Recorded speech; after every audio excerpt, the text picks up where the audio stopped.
ओला एक typical startup की जैसे काम करता है। स्टार्टअप का उद्देश्य कभी भी प्रॉफिट कमाना होता ही नहीं।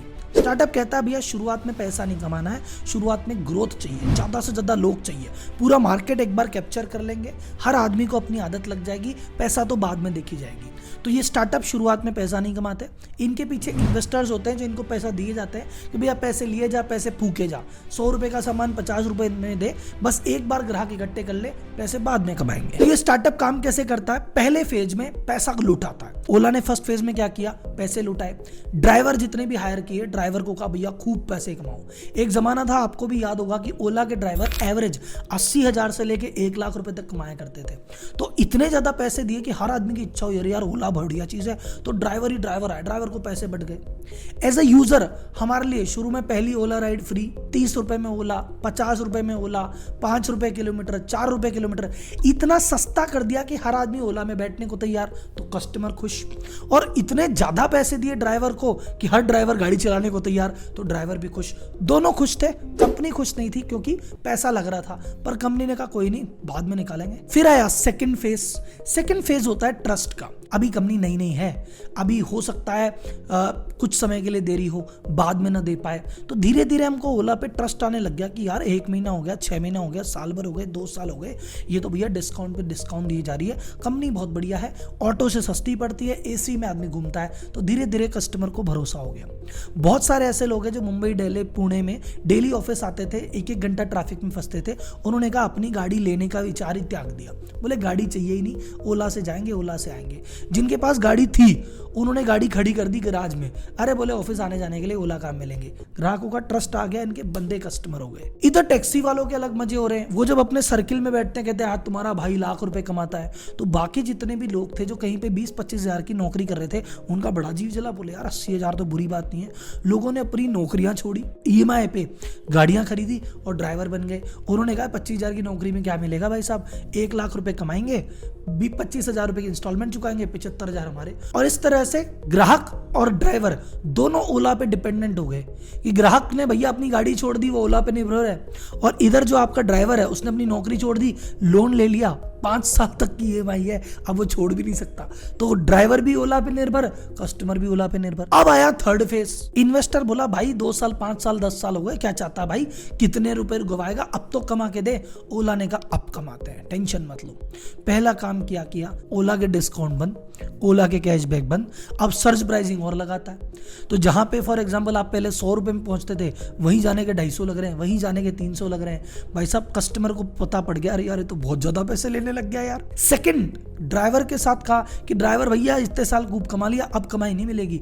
धीरे धीरे ड्राइवर का कमीशन रिड्यूस करते करते जो ड्राइवर 1 लाख रुपए कमाया करता था, उसकी कमाई ला के रख दी इन्होंने 25 से 30 हजार रुपए पे। ऐसा करके कंपनी ने सोचा कि अब तो पैसा बचेगा, क्योंकि खर्चा ड्राइवर वाला कम कर दिया है और इनकम इतनी बढ़ा दी है, अब तो मजा आएगा। ओला का प्रॉफिट तो बना नहीं, पर हाँ लॉस धीरे धीरे कम होने लग गया। पर इस लॉस के चक्कर में 3 लोग नाराज हो गए, और उन 3 लोगों के नाराज होने के चक्कर में कंपनी का बट्टा बैठ गया। पहला कौन नाराज हुआ? ड्राइवर ने कहा भैया जब मेरी इनकम लाख रुपए हुई तो मैंने खर्चे भी 70-75 हजार के कर लिए। भैया मुझे गाड़ी की EMI देनी है, मेरे को पेट्रोल का भैया प्राइस बढ़ गया है, पेट्रोल हो गया है महंगा, बच्चों को मैंने अच्छे स्कूल में करवा दिया, मकान मैंने बढ़िया जगह ले लिया, अब मेरे पे इतना कर्जा ऑलरेडी है और तुमने मेरी इनकम रिड्यूस कर दी, अब मैं कहाँ जाऊँगा? तो ड्राइवर की बड़ी टेंशन होने लगी कि गाड़ी कैसे चलाऊं। ऊपर से कोरोना और आ गया, तो बीच में 6 महीने, साल भर गाड़ी भी नहीं चली, तो ये सारे लोग गांव चले गए। अकेले मुंबई और दिल्ली में मिला के बैंक ने जब्त किए 30,000 कार कि जिनकी EMI ड्यू थी, गांव वाले चले गए भाई साहब। तो एक समय ऐसा था कि जहां पे बेंगलोर में 1 लाख के आसपास कार है, एकदम से रह गई 30,000। पहली बार ड्राइवर का मोह भंग हो गया, जो एग्जिस्टिंग थे उनका मोह भंग हो गया।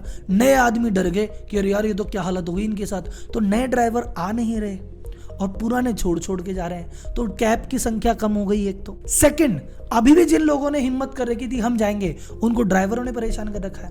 ड्राइवर को पता है पैसे तो मुझे कम मिलेंगे, तो ड्राइवर हर राइड से पहले पूछता है कहाँ जाओगे, तो अगर ड्राइवर को लगता है कि आपको 10-15 किलोमीटर लेके जाना है जहाँ उसका अच्छा किराया बनेगा तो वो बुक एक्सेप्ट करता है, नहीं तो कैंसिल कर देता है। अब आपको पहले बुक कराते ही 2 मिनट में ड्राइवर मिलता था, अब गाड़ी बुक कराते हो 3 बार तो कैंसिल होती है, चौथी बार बंदा आता है, तो ग्राहक वैसे चिढ़ गया। अब आप बोलोगे राहुल जी चलो ड्राइवर और कस्टमर तो नाराज है, तीसरा आदमी कौन है जो नाराज हो गया? तीसरा आदमी ओला के खुद के एम्प्लॉय नाराज हो गए। बोले सर उनको क्या दिक्कत है? ओला का जो फाउंडर है मिस्टर भावेश अग्रवाल जी, वैसे तो भैया बहुत एम्बिशियस आदमी है, कई लोगों का सपना है कि ऐसा फाउंडर हम बने, पर वो बहुत ज़्यादा गुस्सैल आदमी है, बहुत ज़्यादा एम्बिशियस आदमी है। वो सोचते हैं कि भैया आदमी को दिन में 28 घंटे काम करना चाहिए।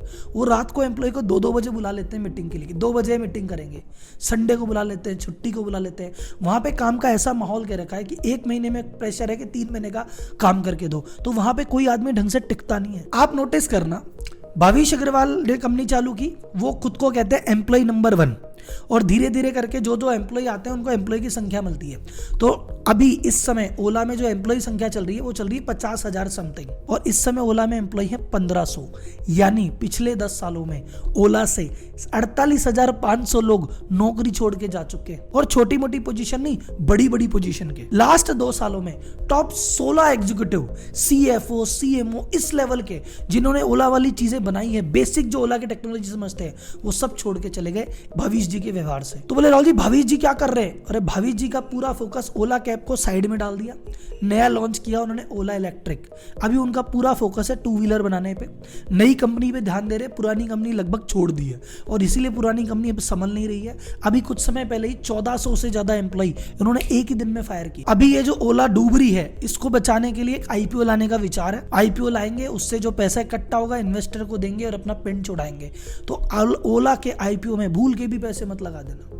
जब IPO आएगा तब डिटेल वीडियो और बना दूंगा, बट अभी के लिए तो भैया यही बात है। बिजनेस लेसन हम क्या सीख सकते हैं? सर जी खाते खाते कुएं का भी अंत आ जाता है। बिजनेस में आप सोचो कि अभी पैसे नहीं कमाता, अभी तो खर्चा करता हूं, बाद में कमा लेंगे, बाद कभी नहीं आता। बिजनेस में सेल्स मत देखो तो सिर्फ प्रॉफिट देखो। आपको कंपनी को आगे बढ़ाने में हमेशा टीम का योगदान बहुत ज्यादा होता है। आप कभी टीम के साथ मिसबिहेव मत करो, ना अपने वेंडर्स के साथ मिसबिहेव करो, ना कस्टमर को लूटो। ये तीनों को ही लूट रहे हैं, इसलिए कंपनी डगमगा गई है और आगे भी डगमगाती रहेगी। मैं पर्सनली ओला से उम्मीद छोड़ चुका हूं, आगे क्या होगा मुझे पता नहीं। आपका क्या ओला पे विचार है मुझे कमेंट बॉक्स में जरूर बताइए। और भी कोई ऐसा स्टार्टअप जो आपके दिल के करीब है और उसके अंदर की कहानी जानना चाहते हैं तो मुझे जरूर बताएं, उसको लेके आऊंगा मैं अगली वीडियो में। तब तक के लिए धन्यवाद, जय हिंद।